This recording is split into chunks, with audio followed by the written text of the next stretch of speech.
अश्विनी बिंद्रे हत्याप्रकरणी बिंद्रे कुटुंबियांना मृत्यू दाखल्याची उपेक्षाच। अश्विनी बिंद्रे हत्याप्रकरणी मुख्य आरोपी बडतर्फ वरिष्ठ पोलीस निरीक्षक अभय कुरुंदकर याला जन्मठेपेची शिक्षा ठोठावून वर्ष उलटून गेले तरी बिंद्रे यांच्या कुटुंबियांना अद्याप मृत्यू दाखला मिळालेला नाही। अश्विनी बिंद्रे यांचा मृत्यू दाखला न मिळाल्यामुळे पोलीस दलाकडून मिळणारे कोणतेही आर्थिक किंवा प्रशासकीय लाभ कुटुंबाला मिळालेले नाहीत। या प्रशासकीय अडथळ्यांमुळे कुटुंबियांना मोठ्या मानसिक त्रासाला सामोरे जावे लागत असून अश्विनी बिंद्रे यांचे पती राजू गोरे यांनी राष्ट्रपती आणि सरन्यायाधीश यांच्याकडे इच्छा मरणाच्या परवानगीसाठी याचिका दाखल करणार असल्याचे सांगितले व प्रशासनाच्या भूमिकेमुळे कुटुंब हतबल झाल्याचे त्यांनी यावेळी सांगितले। अश्विनी बिंद्रे यांची हत्या झाल्याचे निष्पन्न झाले असताना त्यांचा मृत्यू दाखला देण्यास टाळाटाळ करण्यात येत असल्याचा आरोप पती राजू गोरे यांनी केला।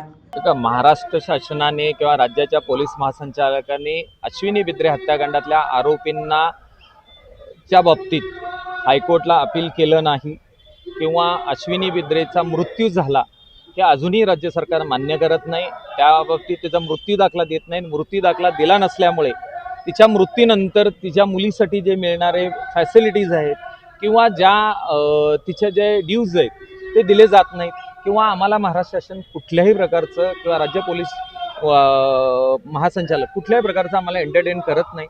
म्हणून आमचा या कायद्यावरती किंवा या राज्यातल्या यंत्रणेवरती विश्वास नाही।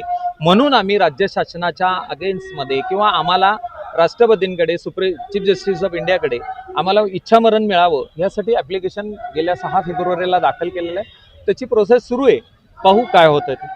त्यामध्ये राज्य शासन हे आजपर्यंत आरोपीची बाजू घेतं आणि आरोपींना सुटावं यासाठी पोलीस यंत्रणा कार्यरत आहे।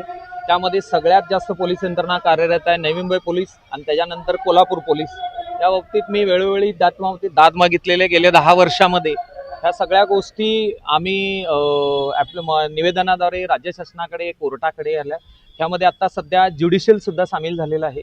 कारण मी जर ह्या खंडपीठाकडे कोल्हापूर खंडपीठाकडे अर्ज दाखल केल्यानंतर त्यांनी मला लगेच ॲप्लिकेशन दाखल केलं की हे आमच्या ज्युडिक्शनमध्ये पडत नाही, हे मुंबई उच्च न्यायालयाकडे आहे। पण कुरुंदकरला पॅरल मातूर औरंगाबाद खंडपीठात येतं, मग हे ज्युडिक्शन कसं बसतं? हे कायद्याच्या ज्युडिक्शनमध्ये धरतं का? तर नाही बसत। आम्ही त्या कोर्टाकडेही दाद मागितले। मग ह्या सगळ्याला पैसे लागतात, ह्या सगळ्यांकडे पैसे खर्च करायला सध्या आमच्याकडे पैसे नाही।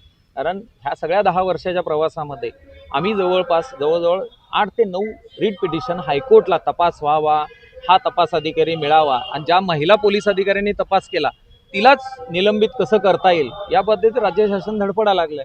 मग इथून पुढच्या काळामध्ये सुद्धा राज्य शासनाकडनं एखाद्याला न्याय मागासाठी एखादा माणूस पुढे नाही येणार। कारण राज्याच्या फेवरमध्ये जर एखादा आरोपीच्या फेवरमध्ये जर एखादा पोलीस अधिकारी काम करत नसेल तर त्याला त्रास दिला जातो, हे आमच्या केसमधून आत्ता सिद्ध झालेलं आहे। त्यामुळे ह्या सगळ्याचा कुठेतरी संविधानाचा गैरवापर होतो। मग ज्या संविधानाने आम्हाला मृत्यू मागायचा अधिकार आहे त्याच संविधानाच्या अधिकारी आम्ही चीफ जस्टिस ऑफ इंडियाकडे ॲप्लिकेशन दाखल केले 6 तारखेला। पनवेल सत्र न्यायालयानं अश्विनी बिंद्रे हत्याप्रकरणी निकाल देताना नवी मुंबई पोलीस अधिकाऱ्यांवर कडक शब्दात ताशेरे ओढले होते। आता पती राजू गोरे यांच्या भूमिकेवर प्रशासन काय निर्णय घेणार याकडे सर्वांचे लक्ष आहे। माझा महाराष्ट्र न्यूज कोल्हापूर। नोकरी असो वा लग्न, चष्म्याची अडचण आता होऊ देऊ नका। नंदादीप नेत्रालयात या आणि तुमच्या चष्म्यापासून मिळवा कायमची मुक्ती। कारण आता चष्मा घालवण्याची लासिक शस्त्रक्रिया फक्त 32,999 रुपयात। शिवाय 5,000 रुपयांपर्यंतचे लासिक स्क्रीनिंग अगदी मोफत। ऑफर मर्यादित कालावधीसाठी। तर वाट कसली बघताय, आजच कॉल करा 92 2000 1000। नंदादीप नेत्रालय, न्यू शाहूपुरी कोल्हापूर। दृष्टी म्हणजे नंदादीप।